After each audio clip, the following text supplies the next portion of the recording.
उन्हाळी वाळवणातील अगदी झटपट होणारे पोह्यांचे पापड बनवूया. तर त्यासाठी 1 कप पोहे मी घेतलेले 1 कप पोहे मिक्सरच्या भांड्यामध्ये घालून याची पावडर तयार करून घेतली. सोबतच 2 चमचे साबुदाण्याची पावडरही घातली. 2 कप पाणी घालून याला आपण बारीक वाटून घेतलं.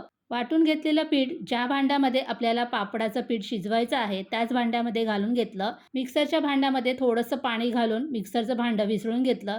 नंतर यामध्ये 3 कप पाणी घालून छान असं व्यवस्थित मिक्स करून घेतलं. आता हे भांडं गॅसवर ठेवून 25 ते 30 मिनिटं मीडियम फ्लेमवरती हे पीठ चांगलं शिजून घेतलं. थोडेसे तीळ घातले, गॅस बंद केला, थोडंसं पीठ कोमट करून घेतलं आणि प्लॅस्टिकच्या कागदावरती पळीने असे छोटे छोटे आकाराचे पापड तयार करून घेतले. हे पापड 1 दिवस फॅनखाली आणि 1 दिवस उन्हामध्ये छान असे सुकून घेतले. पापड तळून दाखवते. गरम गरम तेलामध्ये टाकताच दुप्पट फुलणारे आणि तोंडात टाकताच विरघळणारे असे पोह्यांचे पळीपापड तयार झाले.